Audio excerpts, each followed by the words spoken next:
That the rhino horn is more valuable by weight than gold, diamonds, or cocaine, with a single horn in Asia reaching $60,000 per pound. And so there are literally only two of the subspecies left, two females, Najin and Fatu, a mom and daughter. What's the government of South Africa's response to this? Yeah, so you're right, that they were combining sperm from Sudan, that last living male northern white rhino, with eggs from the two females, and then implanting that embryo into a surrogate mom. An all-new episode.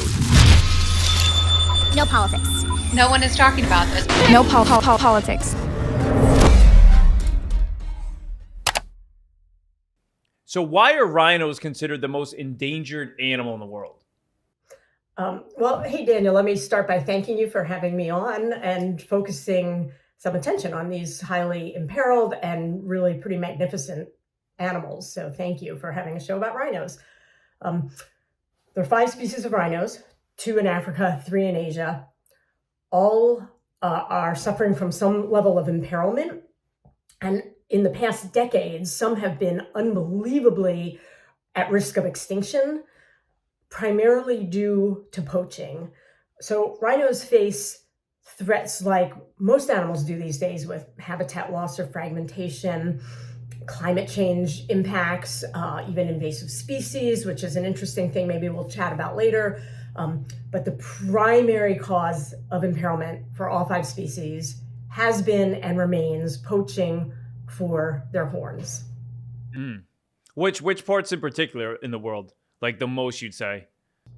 South Africa has been the hardest hit with poaching over the years. Now, South Africa has the most rhinos, so that kind of makes sense. But South Africa has a huge battle with the poaching syndicates that I always think about too, like poaching, because I'm sure there's probably laws, designated by South Africa and stuff. But like, what is really the true factor driving people to then go and kill rhinos? Like, they're trying to use their horns to sell. Like, what can people use those horns for on the black market? Yeah, so there are 2 sides of it, right? Which you're mentioning, the demand side, what people want to use it for, and then, of course, the trade side. And there's long been belief that is not held up by any medical or scientific validation whatsoever. But there's a belief, primarily in traditional Chinese medicine, that rhino horn has values that help cure everything from fevers to cancer and everything in between. So it has become a highly valued commodity. And frankly, these days, rhino horn is also used because now it is valuable. It's a finite resource. And because it's so valuable, is also considered a status symbol and has been used for ornate carvings and dagger handles and things like that. So they're kind of these dual demands for it, both just as a plain old status symbol and traditional Chinese medicine. And just recently I heard it's now used as a party drug. That's kind of a new one for me. But yeah, anything is, I guess. Well, fair enough. Yeah. But let me tell you, rhino horn is made out of keratin, the same substance as our hair and nails. And there is, again, not only is there no scientific evidence that it is helpful, there was a very recent scientific publication indicating, kind of breaking down all the compounds in rhino horn and showing indeed that there are no medical benefits. So it's just this unbelievably devastating, unfortunate situation where people believe it's useful and they're willing to pay a lot of money for it. What's the government of South Africa's response to this? Like, how are they able to kind of enforce these poaching laws? And I mean, is there really do you get from your work that there's a really high level sense of urgency to try to, because it's one thing just to enact the law. Everyone thinks, once we pass a law, that's it. It's finalized, the problem's over. But enforcing it is just as important, if not more important, than actually getting the laws into place in the first place. Yeah, so, absolutely, Daniel. And, in the cases where rhino species have done well, it is primarily because governments have taken poaching very seriously. It's such a big crime. So I should point out that poaching is conducted by global criminal syndicates. Yes, there are folks on the ground, kind of local people maybe who are involved with the actual poaching on the ground. But the organized structure are the same kind of criminal elements that are running drugs and guns and even human smuggling. These are syndicates that are powerful and strong and so on. And so it takes a strong government reaction to combat it. It takes all of us to combat it, right? It takes NGOs like the International Rhino Foundation, and it takes people on the ground, and it takes reserve managers, and it takes governments. And so there's both the law enforcement side and there's the court side, which is making sure that poachers are, first of all, caught, that they get technicality-free arrests, so they don't get off on a technicality, and that they get lengthy jail sentences to deter further poaching. So we don't want anybody at any level, we want them to not have a good return on investment for poaching rhino horn. We want it to be difficult, we want there to be punishments, and we want them to move on to other crime. No, we don't want them to move on to other crime, but we don't want them to be going after rhinos. Are these typically like South African residents, you think, or are they like people coming into South Africa solely just to poach and then to bring these out and smuggle them out? Yes, more the latter, but both, right? So there are people on the ground, but and again, these syndicates are at a very global level. They're kind of from countries all over the world. A lot of the horn trafficking goes through Vietnam and into China, so there are trafficking routes in those countries. More on the ground level where the poaching, a lot of those people might come from Mozambique. Angola is becoming a country with a greater impact on rhino poaching. So again, global. Yeah, and Asia too. I mean, you mentioned Vietnam and that Cambodia, that area. That is, it almost seems to be like the capital of a lot of these of the illegal wildlife trade, where like drugs used to come up from South America back in like the 80s and the 90s, like with cocaine and whatnot, back up to the United States. I feel like that, I'm getting a sense from what I've read and researched through prepping for these podcasts and on my news show that is really the where the main syndicates, like you said, are operating, because it's almost like every couple of, not even let's say a couple of weeks, probably like once a month, once every other month, there's like this huge crime bust where one of the Navy ships over there intercepts one of these ships, and there's like a pile of reptile parts and endangered species parts that all get raided, and especially in Cambodia too. I've learned that as well, because it's the amount of money, and I kind of want to have you I want to get your thoughts on this right in a second here when I can pull this up, because I read a couple things on here. I just wanted, from your perspective, if this is correct here, because I had from earthandanimals.com, the rhino horn, they have this, that the rhino horn is more valuable by weight than gold, diamonds, or cocaine, with a single horn in Asia reaching $60,000 per pound. Which obviously then makes it, I mean, I'm not sure how many pounds a horn is, but I'm sure it's a few. So you're talking about how much a horn can reach out there has got to be close to $1 million a horn almost. Yep, rhino horn is very valuable. That is why people take great risks, because people die in the poaching trade on both sides. Poachers die. Rangers who are protecting rhinos die. It is a lethal, dangerous enterprise. And so I think people would not do it if it weren't worth so much money. Again, it's worth money only because people perceive it to be valuable, not because it's actually valuable. And yes, it's worth a lot, and we need to take steps to prevent it. I know what I was going to say about Vietnam. Vietnam is a major trade route for rhino horn and other wildlife products that go through trafficking routes. But I will say Vietnam we have a great partner in Vietnam, Education for Nature Vietnam. We partner closely with them. They've been working on securing stronger jail term, amongst other work they do, securing stronger jail sentences for poachers and people trafficking in rhino horn and other pangolin and whatever other things are going through the country. And they very successfully started getting longer sentences, and they're very dogged at it, right? If a court's handing out a sentence that's too light, they stay on them, and they educate judges and they educate lawyers about why this is so important. And so again, it's kind of risk versus reward for poachers. If the reward is great and the risk is low, risk of getting killed or getting caught is low, they're going to do it because rhino horn is worth so much money. If the risks are great, that they might get arrested or frankly might maybe even die out there, so you have to protect rhinos, then fewer people are going to want to take that chance. And one other thing I'll mention is that the International Rhino Foundation supports our partners in Africa who practice dehorning of rhinos. It's cutting off their horns, they anesthetize them, remove their horns, they grow back in a couple of years, it's not even permanent.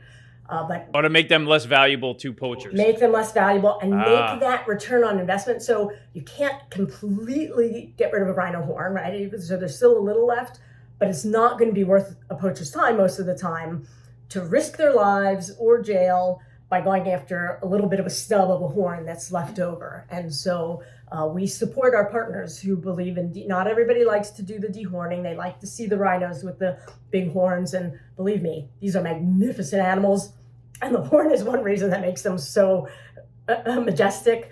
That said, an alive rhino without a horn is better than a dead rhino without a horn, because then no, it's a great point, because it really that's a functionally based approach to trying to somewhat solve this. Because if you just devalue the rhino in total, but maintaining their ability to live, I mean that is a good I mean, it's not something that necessarily you want to do, but it is something that can help, because something's got to be done, because it's just, the stuff that I'm reading is just insane. I also, when I came across my research this morning, actually, I saw there's a South Africa has a rhino court. Mm-hmm.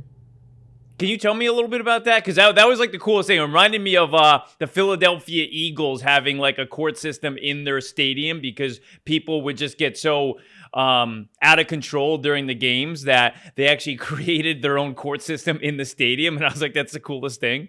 Yes, so the rhino court in South Africa is called the Skukuza Court. It was established not so long ago, 2017, I think it was, and it really focuses, it's been recognized nationally and even internationally as kind of the heart of the fight against rhino poaching in South Africa. So they take all sorts of serious poaching cases there, repeat offenders, or sadly, when rangers are arrested for rhino poaching, the people who are supposed to be protecting them and so on. Yeah, the corruption. Yeah, and that is common, right? Pretty much every... Especially with the amount of money, I can imagine how corrupt it can be. And that only worsens the problem, because then citizens don't want to get involved to try to help and report things, because if they're reporting it right to somebody who's working as a criminal but disguised as a police officer, I can imagine.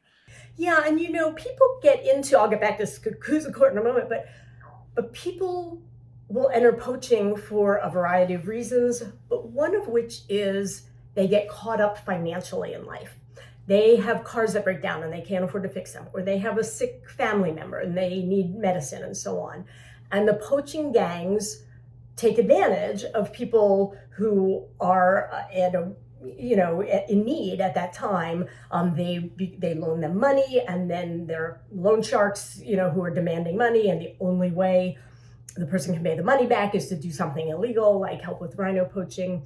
So one of the things that we've just started with our partners in South Africa, the International Rhino Foundation has started supporting our partners to do financial literacy training to really help rangers learn to manage money and figure out ways to address some of these maybe overwhelming costs or debts without turning to poaching.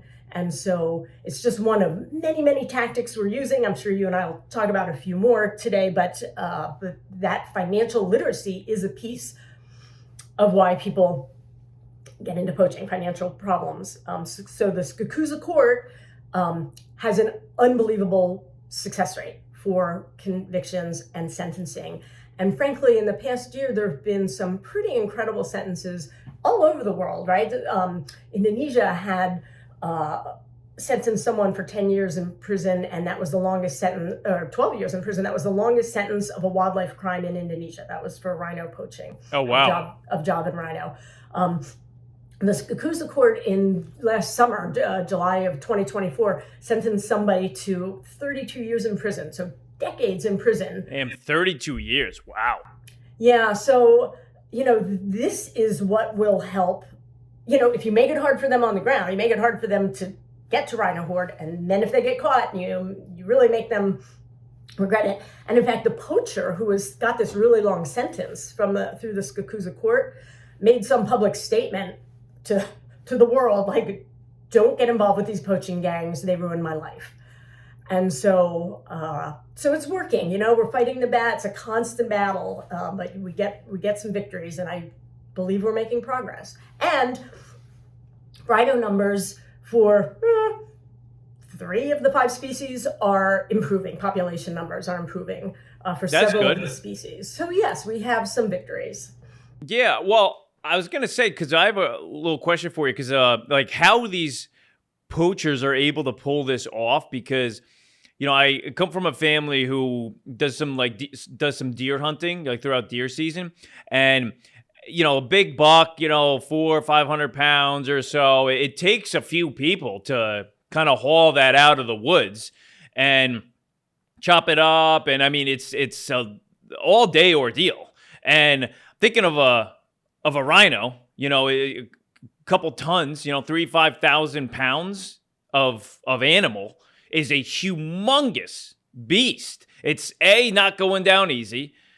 B, how does a poacher kill it? C, I mean, now you've killed it, you've got a 5,000 pound animal that's sitting there, that's a Ford pickup truck that now you have to that is dead weight, that now you have to either get out of the woods somehow without getting caught, or just chop it up right there and take it from there. I'd assume that that's probably the easiest route for them. Yeah. But then also like getting that out of the country. Could you tell me a little bit about how the poachers are able to do that? Because that is a massive task.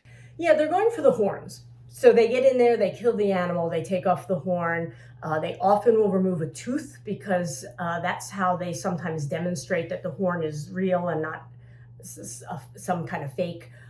So they might take a tooth too, but they're in and out pretty quickly, right? So they generally shoot it. I just was reading yesterday about some cases in Nepal where they electrocuted rhinos. I mean, it's hard for me to even talk about this stuff. It's so cruel and heartless and very difficult to even think about. But at any rate, generally they're shooting a rhino.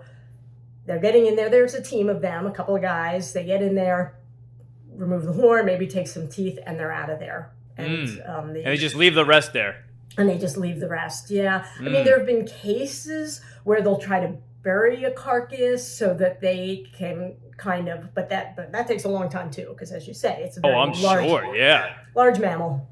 You need a bulldozer then to do that. So then the rhino sits there, and I'm sure then eventually somewhere along the line, either a hiker or somebody reports it, and then I'm sure that's when an investigation would start. But I gotta think that you've got quite the head start if you're a poacher there then. Yeah, and it varies, right? Sometimes, I mean, the cool thing is, and maybe one of the coolest parts of my job is all the technology that's being used to combat poaching.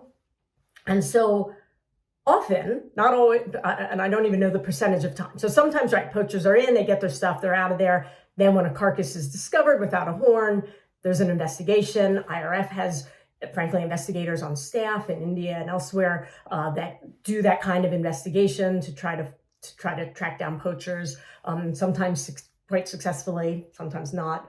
And often poachers are caught in the act, partly thanks to, or largely thanks to, all the tools and technologies that are used to fight poaching. So drones, fixed wing aircraft, rangers on the ground, canine rangers. I'm, as a big dog fan, I love the working dogs that work to fight poaching. And there are things that are ankle collars that go on rhinos that send signals. They're super cool. They're AI enabled. So the ankle collars learn a rhino's behavior and send constant information to teams in an operation room.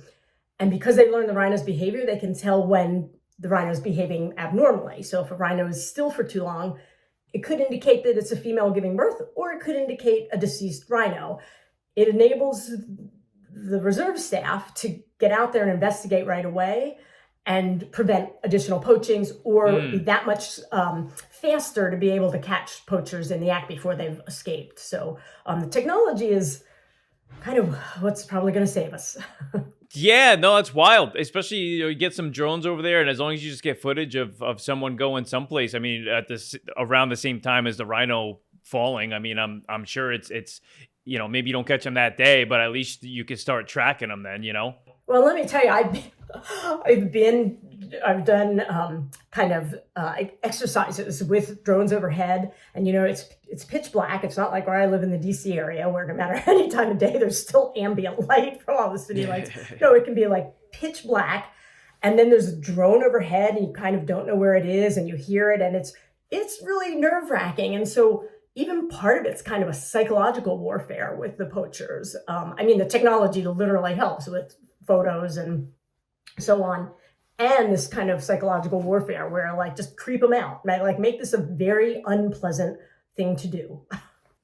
Yeah, and the poachers, they got to have some balls going out in the nighttime to try to do this stuff. I mean, you're talking South Africa at night, you're going out with a gun. I mean, and hunting these rhinos with every other species that's incredibly dangerous to you at night, when at night there's a lot of hunting going on. I mean, you got to have some kahunas doing that, or just very, very economically desperate to field that work. Because I'm sure they're not probably doing this during the daytime. Yeah, and actually, if I could react to what you just said, yes, of course, right? I don't know that I'd want to go running around this savannah in the middle of the night with lions and whatever else. But your point about that they're doing it from economic need and such is another piece of the puzzle I don't want to forget to talk about, and that is that working with communities is vital, because can we build livelihoods from wildlife and having rhinos around? Can we make local communities in charge of the conservation programs and use their ideas and have them benefit from having this really unique species around? And so, yes, we've been talking a lot about preventing poaching and the courts and law enforcement and all of that. And it's really, really important to do the other side of it, which is to engage local communities and have them manage the wildlife so that they're vested in it.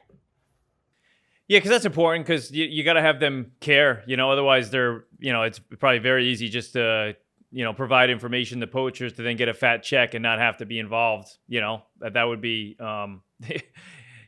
probably in your defense, able to get people on board for that and how it affects them, especially the tourism too. I mean, I'm sure the rhinos help the tourism industry out there tenfold. Yeah, well, Kenya is a country that's done remarkably well with rhino conservation after the population hit some lows, and it came from the president. Literally, the president of Kenya was like, okay, people, you are saving our rhinos. Like, do what you need to do. And it's because, hey, maybe he likes rhinos, I don't know. And you can guarantee it's because rhinos bring a lot of tourism money to Kenya. And so, they're making their money that way and not through these illegal means. Yeah, I'd say Kenya too would probably be like the safari capital of the world. I would almost, top 3 at least, with what they have going on, because some of their safari trips are so amazing too. I'm like looking at these videos of people like riding in an open Jeep with like lions and stuff, like running around. I'm like, I don't know if I'd ever want to do No, it. you need to do it someday. But it does seem pretty cool. And you brought up some numbers from the different rhinos, and I want to get your thoughts on this too, because earthandanimals.com, like I brought up before, had a good segment on this too. I want to get your thoughts and kind of where each rhino population kind of falls, because I don't want to clump them all together into one, but at the same time, a rhino's a rhino. So earthandanimals.com, they have, decade, I'm going to read this right verbatim from them. Decades of conservation efforts are being reversed by the entrance of organized crime into the ivory and rhino markets. In just 9 years, the number of forest elephants, for example, declined by 62%. More than 100,000 elephants, 1/5 of the world's wild savanna elephant population, were poached in 2 years alone. 1/5. Over 100,000. The number of rhinoceroses poached skyrocketed from 13 per year to over 1,000 per year in just a 6-year term. Latest estimates suggest that 2 rhinos are killed by poachers every day in Africa. If rhino poaching is not stopped, the world could lose African rhinos forever. For some of the largest animals, such as elephants and rhinos, it is likely a matter of a few decades before they are extinct, and no more than 80 to 100 years for the rest of the large herbivores. Even though an individual elephant or rhino might persist in the wild somewhere in Africa, they would eventually, functionally speaking, be extinct in terms of their impact on the ecosystem. Yeah, tough statistics, eh? There are thoughts that more than 12,000 rhinos have been poached in Africa since 2008. There were close to 600 rhinos poached in Africa in 2023, which had been an increase from 2022, an increase. And, number regularly used is 1 rhino poached every 15 hours. So yes, these are very tough numbers. And we live in an increasingly crowded, populated world, right? And so protection and protecting landscapes gets increasingly harder. But I don't want to leave anybody ever without hope. I know we're not wrapping up, but I mean, there's always hope. And we're doing better. White rhino populations in South Africa have increased pretty dramatically, very dramatically. Greater one-horn rhinos in India and Nepal have rebounded from as low as maybe 100 individuals several decades ago to over 4,000 today. And this is a large mammal that only has 1 offspring and a gestation period of 15 months, right? It's not like they're cranking out litters where they can reproduce quickly. So this is our kind of long. That's a very long pregnancy. It's a really long pregnancy to have a very big baby. Yeah. And so, but they can do it if they are protected from poaching. And again, I think the figures are like a 4, 5 to 6% growth rate every year. Rhino populations can recover. And so we can do it. Absolutely, we know how to do it. It's this fight against poaching that we have to be vigilant about, stay on top of, protect our rhinos, make sure they have healthy landscapes. And actually, not to be all over the place on you, but I wanted to mention the interesting thing I mentioned earlier. Of course, rhinos suffer, like all wildlife species, from habitat loss and fragmentation size. In some areas, rhinos suffer from invasive species too. The greater one-horn rhino in India and Nepal. India has a very large, like the 100 most invasive species, plant species in the world. India has at least 10 of them or something. And rhinos have been poisoned by invasive species, and even some native species that are aggressive and get a better foothold will crowd out preferred rhino plant foods. So I don't want to only focus on poaching, right? There are other threats to rhinos, even things as random as a plant that shouldn't be there that actually has some deleterious impacts, including poisoning on rhino species. So some of our programs at IRF include, we work with local communities who go in and remove invasive plants, and they will plant native plants. So you have to do the whole gamut of conservation tool. We say all the tools in the toolbox, right? You have to do all the things. Let's use technology. Let's use dogs. Let's get rid of invasive species. Let's work with communities. Let's look at assisted reproductive technologies for the rhinos that are having trouble reproducing. So all the things, and we can save rhinos. Yeah, invasive species is an interesting topic because this is the first time I'm hearing about invasive plants too, because a lot of the time it's like rats that I've seen as invasive species taking out endangered animals, because I know a lot of times rats, especially on islands, they hinder the bird population greatly just because they'll go after the eggs that the birds lay, and then they're doing it so quick that like the gestation period is so long for the birds in comparison to the rate that the rats are infesting and eating their young that they just can't catch up. And then you fast forward like 2, 3, 4, 5 years, and it ends up, the populations rapidly decline there. Interesting though, the plants that I did not know that. You would never think that a plant would take out a 5,000 pound. Right. Exactly. But so this work we're doing, we're working with a great partner in Nepal on removing invasive species. And not only, of course, does it get rid of a potentially poisonous plant and so on, and they're replanting native stuff. Rhinos are what's called an umbrella species. If you protect a rhino, you're protecting a lot of other things that share the landscape. So I've been over in Chitwan National Park to see our work, and in the grasslands that these community members have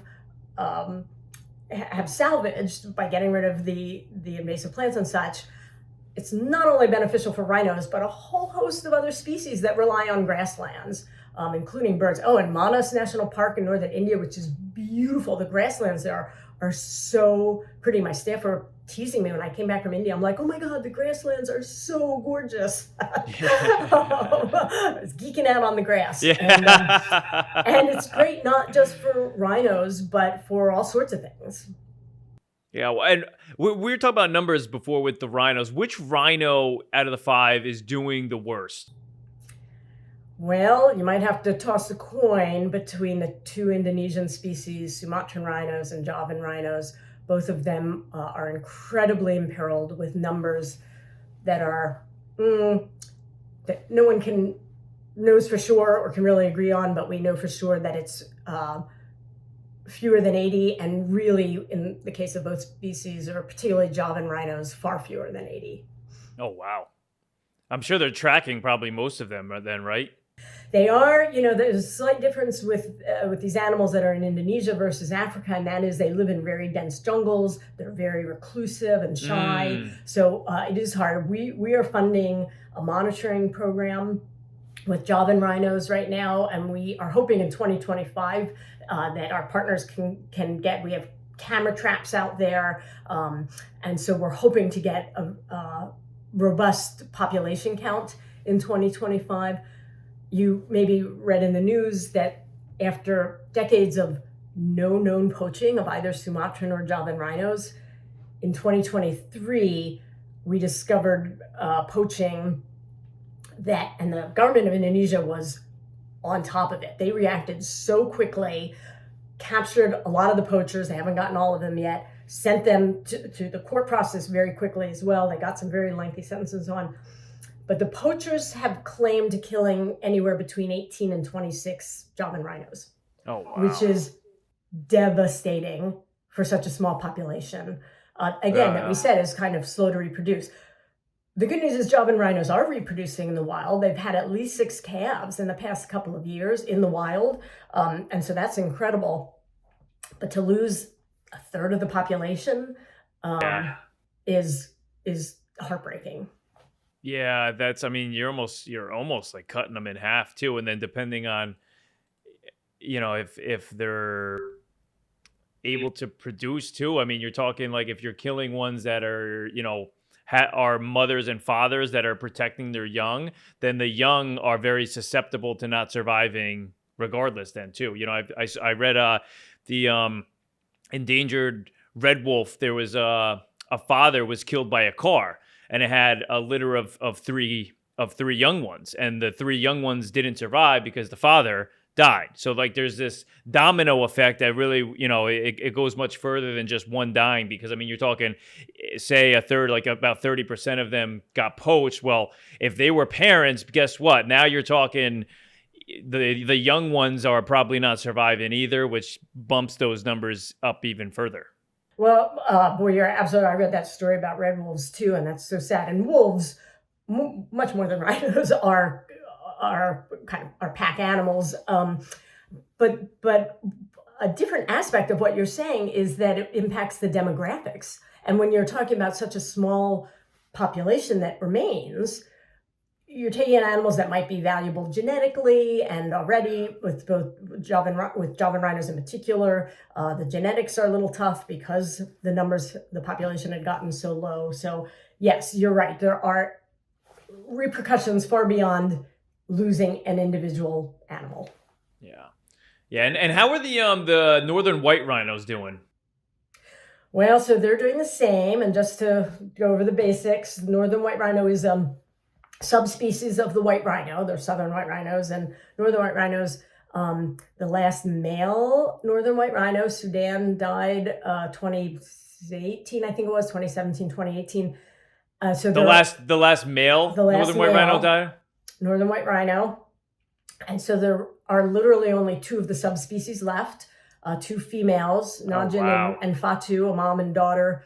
They are at Old Pejeta Reserve in Kenya, heavily guarded. It's a great reserve. It's neat. People can go see them there, which is kind of a treat. They're like little rhino rock stars. But sadly, they are the last two of their species. They both had, well, I think Najin's quite old now, but they both had some reproductive challenges. So there are scientists literally around the world, right? In Germany and Italy and the US and so on, working to try to use assisted reproductive technologies to create more northern white rhinos. And it's fascinating line of work to see if they can, they're creating embryos, or they're going to see if they can clone. I mean, they're working on various aspects of trying to make more of those suckers. Yeah, talk about beating the clock. Holy shit. You know what I'm saying? There's only two left and you're trying to reproduce with the last two. That is a wild concept to think the scientists working around the clock to do that. Because Africa News actually had a really good article on this, on kind of like the latest of where like the scientists have kind of left off. And because they're trying to research like you said, the different contraceptive practices, and trying to use like one, or this is what I got from the article, one of the females as like a surrogate mother. And I believe it was actually back in September of last year this came out, where one of the biorescue project heads, Thomas Hildebrandt, was attempting to use a lab-made embryo on one of the last two remaining females. And he said that they have a total of 30 lab-made embryos, and by using in vitro, which is, I guess, what a lot of scientists are using to try to, part of these reproductive programs for endangered species, are using 15 of those newborns would have new egg cells, with the optimistic goal, and I guess this is probably really optimistic, this is coming from him, the optimistic goal of releasing the first northern white rhino back into the true wild in the next 25 years, which, coming from, I say really, really optimistic, because thinking that, the last two females left and they're not pregnant as of yet, already talking about releasing new ones into the wild in 25 years. But I love the excitement on that and the goal on that, because I think in vitro is obviously probably the best bet. And I think, also to clarify too, the lab-made embryo sounds like but I'm pretty sure, and correct me if I'm wrong here, that they're taking sperm and eggs from previously perished rhinos and creating embryos that way. They're not like doing some crazy function scientific creation on their own there that they're then just using for in vitro. So they're taking basically the previously perished rhinos and putting them together to try to create and help them have in vitro, which humans are able to do on our own by walking into a doctor's office, but rhinos obviously don't have other rhino scientists. It hasn't been done in a rhino yet, but it is exciting. Yeah, so you're right that they were combining sperm from Sudan, that last living male northern white rhino, with eggs from the two females, and then implanting that embryo into a surrogate mom, which was and now so far they've only been practicing with southern white rhinos. They did make some progress, as you say. The article, it sounds like you saw from September 2023. It was it wasn't last September, it was a previous September. Yeah, and they made, frankly, some great progress in that it took, the female rhino got pregnant. Sadly, the mother died, that surrogate mother died after poisoned, I think, right? She got a kind of rare bacterial infection that when the fetus was about 70 days old. And so it's sad that did not come to term, but it definitely was a step forward in the tools that they're using. It was definitely scientific progress. So Yeah, the things yeah. the things we need to do because of what we've done to our planet. Oh man, that is.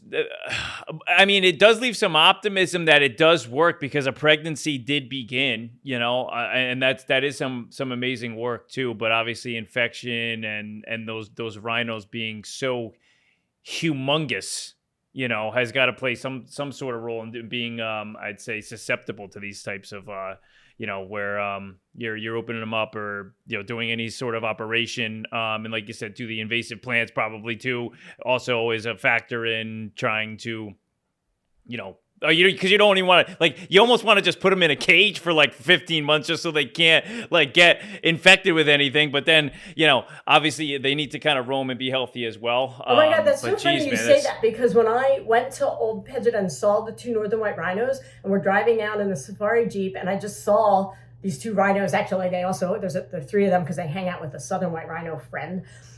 And I saw them. I'm looking around. They're living in this fabulous, savanna habitat. I'm like, oh my God, why are they not like protected like the boy in the bubble? Right?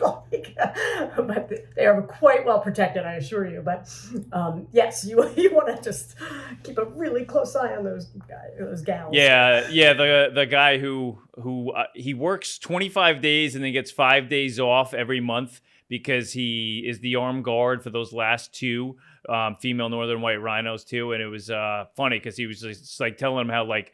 Telling the cameraman how like this is his family, and like he's even like, hey, over here, like it's like two dogs. It's like watching a dog owner talk to two dogs, and oh yeah, come on, ladies, we're coming over on this side, and then they follow, but they're these humongous species. I mean, they're the size of a freaking truck. I mean, it was super cool to see too, but also very sad to see that there's only two female white rhinos left, and they also northern white. We'll be clear. Northern white. Yeah. Northern white. That they have some contraceptive issues, both of them too. And then there's obviously no male, white ones left. So, but you can kind of only do what you can do. I mean, the scientists sound like they're making good progress, which is good. But So, it's funny that you mentioned that he called the rhinos and they came over, and different rhino species do have different kind of personalities, and white rhinos can be friendly-ish in captivity. Not, no, let's be clear, we are not suggesting anyone go near any wildlife in the wild, but white rhinos that are kept in zoos actually get pretty friendly with their keepers and so on, and yeah. Oh, that's nice. It's kind of like the killer whales I've seen. I mean, especially down here in Miami, that's a lot of aquariums are sort of like, I should say, orcas, that they kind of develop that really close knit friendship with their caretakers there. That's interesting that rhinos like that. I wouldn't think that rhinos would be that because they're just so humongous, and also, too, they have. What is their eyesight like? Because I feel like I've read that their eyesight is not as great, so they're more reliant on their other senses. Yeah, their eyesight is not great, and so they do compensate with smell and hearing and such. And it's funny, I've been in a Jeep with a couple of white rhinos where we were perfectly still in the Jeep to watch them, and they're like putting their heads up, and they're like looking around, and they knew they're smelling, they knew something was up, and they circled the Jeep, but they had to come close because they really don't have great eyesight. And so they're coming close, but they were nervous, and it was very funny. They circled the entire Jeep, just kind of checking us out, and then they walked away and decided it was not a threat. But yeah, so they rely much more on scent and hearing. Are they prey to any animals in the wild, like lions and? Yeah, a young rhino could be. A large one could be too, but it would take a pack of lions, and so that is generally not a big threat. But lions definitely can be a problem for rhinos in an area with a lot of lion. Our partners in Zimbabwe, in the Bubi Valley region of Zimbabwe, have a very robust lion population there, and do lose rhinos occasionally to lions. I'd have to imagine you'd have to have some ballsy lions to go after one of those things because a rhino is massive and intimidating just looking at it. But imagine it being mad, angry, and with adrenaline to protect itself. I mean, that would be probably one of the most scariest animals on the planet when it's unhappy. Well, yeah, and you don't want to mess with a mom rhino. So Yeah, for sure.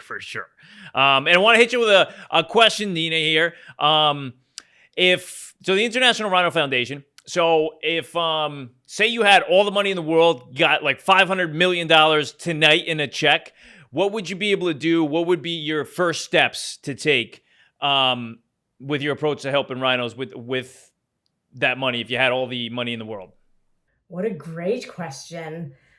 And I think going back to something I said earlier about making sure one focuses on all the aspects, I think creating models of community-led conservation programs for rhinos all over the place, where all over rhino range states, places, countries that have rhinos, is key, as well as developing ongoing developments in technology that protect rhinos are two of the primary things. And then a third kind of aspect is working with governments to make sure that they are supportive and prioritizing rhino conservation for their own federal funding and so on. So there's a lot we could do with all the money in the world.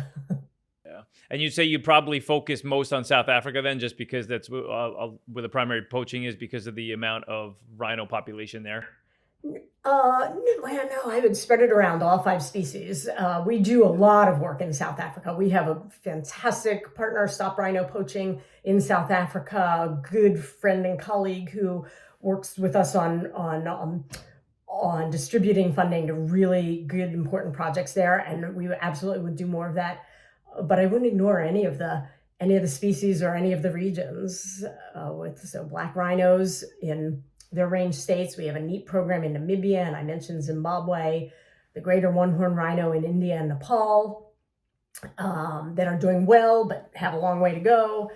And then really the most imperiled species, Javan and Sumatran rhinos in Indonesia.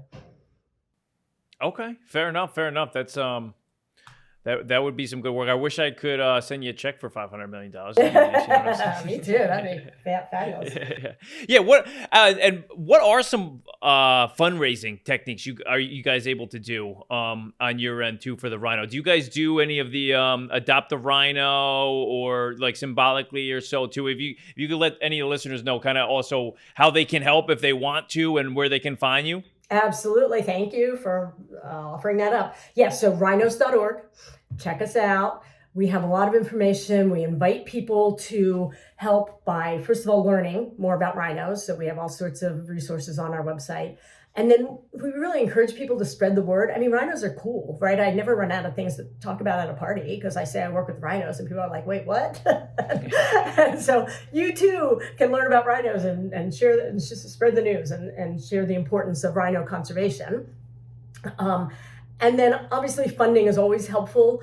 And we have quite a few of our members who will host fundraisers, whether it's a little dinner party that they host or other ways. And, you know, the American Association of Zookeepers for years has been funding every year a big competition between zoos called Bowling for Rhinos, where they raise money. They started as bowling, but now they do all sorts of fun things. They've raised millions of dollars, literally, for rhino conservation over the years. So individuals can absolutely make a difference and play a role. We encourage you to get online, learn, help us out, tell other people about us and about rhinos, and stay informed. Yeah, well, maybe the Philadelphia Eagles will change them to Philadelphia Rhinos. You know what I'm saying? Or we got to get a sports team to adopt that as a mascot. You know, that would help too. You know. What a way to bring it back to our topic, Daniel. Yes, exactly. You know how it is. Well, thank you, Nina. I appreciate it. Go Rhinos. We're looking forward to hopefully seeing a couple of northern whites kind of come out of there. And, maybe I'll give an update down the road there. We get a nice pregnancy there. Nina, good luck with everything. Thanks for everything you do. If I could speak for the Rhinos, I'm sure they'd say, thank you, Nina. We love you. Yeah, well, you know what? As they say in Indonesia, where we work, terima kasih. Thank you, Daniel, for focusing on these important species. Of course. And I'll see you down the road, Nina.